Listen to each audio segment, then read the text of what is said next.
Welcome, welcome, my friends and allies.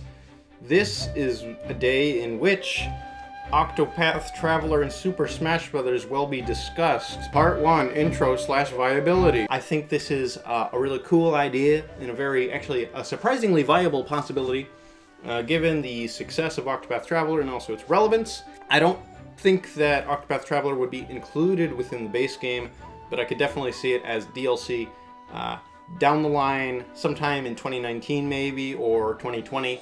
A bit of a wait, but it would still be pretty cool, and I just think it's probably a little too recent, given how close Super Smash Bros. Is. Like, Octopath Traveler came out a couple months ago, so I don't really see it happening in the base game, but later definitely could happen. And that's obviously assuming that Smash Bros. Ultimate gets DLC, which I am, because that seems pretty likely based off Smash 4. Part 2, the stage. I think a stage for Octopath Traveler would be really, really swell. What I've sort of come up with is a stage that takes place within 8 different locations, and it sort of phases between them. Similar to Castle Siege, the Fire Emblem stage, I think they could have the 8 different starting locations of the 8 different Octopath Travelers. I think that would be a good way of doing that. And you could have these nice little varied environments. For the transitions between these areas, I could see sort of perhaps similar to how they do the battle transition between the overworld and battle screen in Octopath Traveler. They could do that in Smash Brothers, traveling between the stages. I don't know. I'm not really sure specifically on that aspect, but I think that's the way to do it. A traveling stage for Octopath Traveler would be difficult, because they all basically have to have the same camera angle to invoke that tilt shift thing that Octopath Traveler has going on. And having a traveling stage, you'd have to have different angles, and I don't know if that would work too well. So I'm going with a phasing stage, like Castle Siege and a couple others. So that's what I'm doing there. Starts in the town of Flamegrace, Ophelia starting town. You have the hill on the left, which is a very important location, very, very nice location. And then you have the town on the right, and so that'll be a nice little stage area. That'll be cool. The stage then moves to Atlasdom, where you have the library on the left and the school on the right. You sort of battle in between them, maybe have some platforms. Be a good time. Then you go to Rippletide, and for Rippletide, what I see is you get the town on the right. It's sort of awesome sea town, and then you got some coastline on the left, which would be pretty cool, because I love the coastline aesthetic in Octopath Traveler. It'd be great to have that there. We will then move to Cobblestone, and Cobblestone will have the town on the left, and then you get a bit of mountainous, rocky terrain on the right with perhaps a bridge. That'd be pretty cool. That'll work. Do that. Stage will then transition to Sunshade, and for Sunshade, you have the town in the main area, and then a bit on the left, you get some of the cavern area, which is accessible in the game. It would have to be structured a little differently so that you could get to the cavern all in the same plane, but that would be cool to have the cavern. Good stuff. Stage will then move to Clearbrook, and with Clearbrook, you have the town and just sort of graveyard in the back, and you can swim in the river. That'd be cool. That'd be nice. After Clearbrook, you go to Boulder Fall, and for Boulder Fall, what I think you could do is you could have the biggest section. You could have the slums on the bottom, you could have the residential area a bit above that, and then you could have the Ravis Manor on the right of the stage. It would be a big stage with many sections like Temple. Finally, we go to Sawarki. I think that's how you say it. I don't know. They spelled it weird, and I don't know why. What we have here at Sawarki is we have the town on the right, and we got some forest on the left, because obviously in the game there's a forest on the left. It'd be cool to explore the forest in the Octopath stage. So that's the 8 different segments, and then it would loop. Obviously that's the same order as Octopath, hence that order specifically. And yes, that is it. That's the stage. I didn't really come up with any specific mechanics other than the switching. I'm not entirely sure how well that would work, but I think something like that would be cool. But I think one idea for a stage mechanic is perhaps you could have the treasure chests you can attack, because there are treasure chests everywhere in Octopath Traveler, so you could perhaps have a few set locations where treasure chests will appear and you can get items from them. Something like that maybe. That'd be cool. But apart from that, I didn't really come up with any stage gimmicks. Part 3, the music. Since Octopath Traveler is a Square Enix game, I'm a little worried about the music. I really hope we don't get 2 music tracks like Final Fantasy has. Not a fan of that. That's kind of trash. Square Enix, why'd you do that? But yeah, if we had 2, I think the 2 that we would get is probably the standard battle theme and then the boss battle theme, something like that. Which would be good. I think those would both be good, but I'd love to see more. Perhaps a remix of the main theme to fit within Smash, and then also perhaps a medley of all 8 of the Octopath Traveler's themes, sort of into one, but made to fit with the pace of Smash, so you can battle it out to that. Even though it's not super likely, I'd still love to see a lot of music from Octopath Traveler, even though probably not gonna happen. Thanks, Square Enix. You're the best! Part 4, the character. The idea I came up with is that we'll have all the different 8 Octopath Travelers in one character, and that character will be titled Octopath Travelers. That'll be what Xander Mobus will shout when you select him on the screen. I think that's the best way to represent the game in Smash Brothers, because the point of Octopath Traveler is that all 8 characters are equally viable, and so I don't think you could just choose 1 or 2 and put in Smash. I don't think that would feel right. So having all 8 in one character is kind of absurd, it's kind of weird, but it will be unique, and I think if anyone can pull it off, it's the team making Smash Brothers. They're very creative, as is very evident. So something like that would be very unique and fun, and could work really well. Visually, the characters, I see them as all being pixelated like they are in the game. I think that's the best way of envisioning them. I don't think 3 models would be representative of how they are in the game, and that's, you know, I think the point of Octopath Traveler is that they intentionally chose the pixel style, so not having that would feel wrong to me. So we've got to have that. And it would also cut down, presumably, on animation, because, you know, for sprites you don't have to animate nearly as much as a full 3D model for 8 different characters. So here you have the sprites. It's probably easier, I would assume. I mean, I'm not an expert, but I would assume. So that will be essentially be the aesthetics of the different characters. And now we'll move into the moveset. I think they could all basically have a very similar movement in terms of walking and jumping and all that goodness. I think that would all be basically the same between all 8 different characters. That'll be a good way of doing that. The most important move for the Octopath Travelers would be the down special. And for the down special, what we're going to have is that's going to be your way of moving between characters. And originally I was thinking of something like Pokemon Trainer where you cycle, but then I was like, oh wait, that's a bad idea, because if you're 6 characters away from the one you want, you're going to have to like tap B repeatedly, and that's kind of dumb. So what we're going to do, this is the Shulk solution. So your down B, what you do is that you press down B and it opens a little selection of the 8 different characters, and you use your thumbstick to select an input of one of the 8 directions, and that'll give you the traveler you want.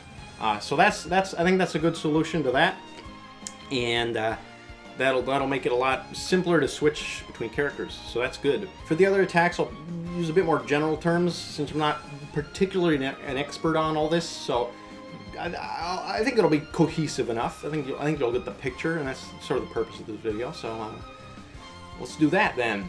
First up, we have Ophelia. Ophelia, what she would do is she would have a healing spell for her standard special. It would have a long charge time and also a long cooldown time. I wasn't really sure how to integrate a healing moves into this, but I kind of feel that they're necessary to have, since, you know, the healing spell is such an integral part of Ophelia's moveset in Octopath Traveler, so it kind of has to be there. For Ophelia's side specials, she will summon an NPC that will do an attack, and so that's sort of reflective of her path action in the Octopath Traveler game, where she can recruit NPCs. So that'll be a cool way of representing that. And then for her smash attacks, she will use light magic, and for her standard attacks, like standard A attacks, she will use her staff. So that's that moveset, and we'll move on to Cyrus. Cyrus will use different fire, ice, and electric attacks for his smash attacks and specials, a lot of his specials. I'm not really sure which one will be which, but they'll all be represented, all those 3 different elements. And then for his standard attacks, he will use his staff. We then move to Tressa. Tressa would use her bow and arrow for her standard special, and then she would use wind magic for her other specials. So that's good. And then for her smash attacks, she can use her spear, and for her standard attacks, she can also use her spear. And then move to Ulbrich, who would be a bit unique in that his attacks would probably be the slowest, but also do the most damage. And also, since he doesn't have any spell attacks, he'd be one of the characters that doesn't have any elemental spells, since he just uses his sword and his spear. And that would be reflected in all his different moves. All his specials, standard attacks, and smash attacks would all just use the sword and spear in different varieties. So he's pretty straightforward. Primrose would use dark magic for her standard special and also her smash attacks. Primrose would also have a side B that is basically identical to Ophelia's, in that she would summon an NPC to do an attack. So basically identical to that. This is just another shared move. We got a whole lot of synergy in this character here.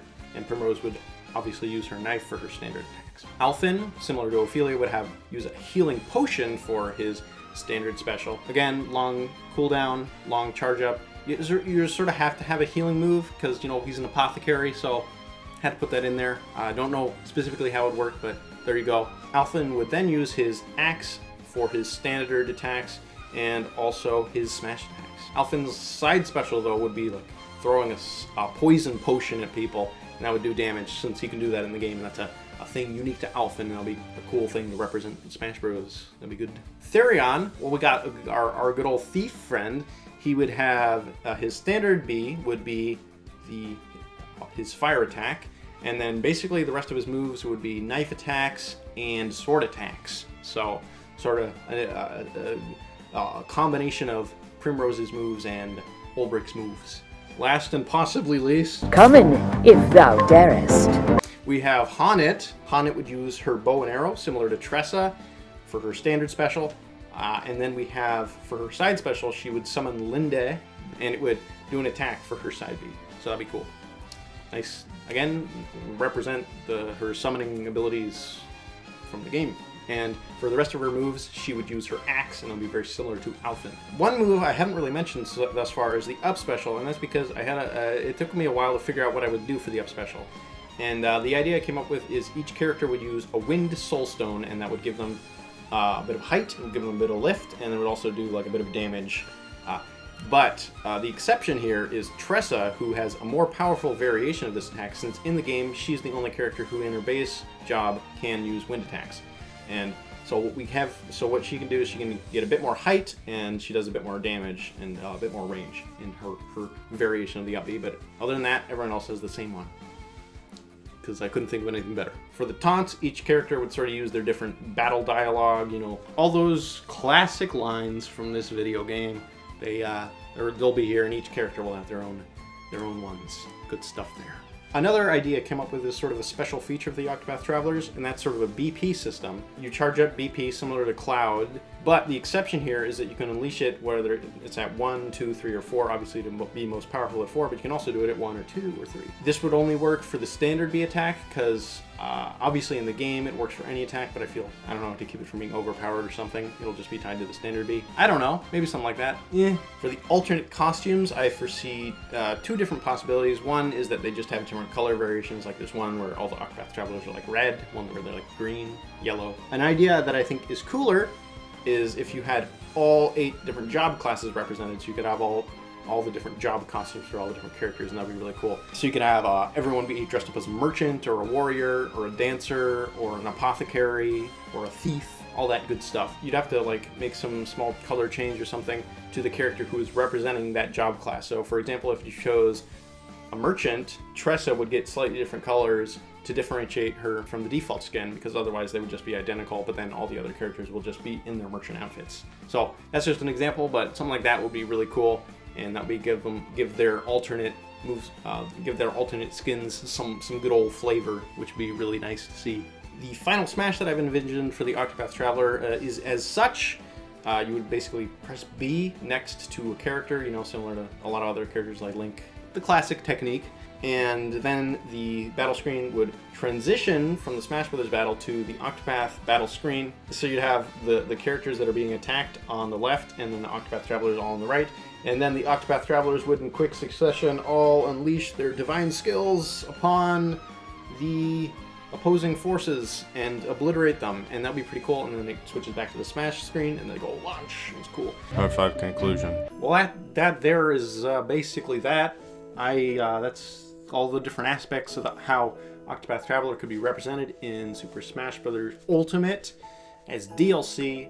I think this is a very real possibility given Octopath Traveler's success and relevance. I think it would be really wonderful, you know. And get excited, guys! Smash Bros. Ultimate coming out in a couple weeks. Mark your calendars, December 7th. I'm just gonna leave you here. That's all there is to be said on this topic.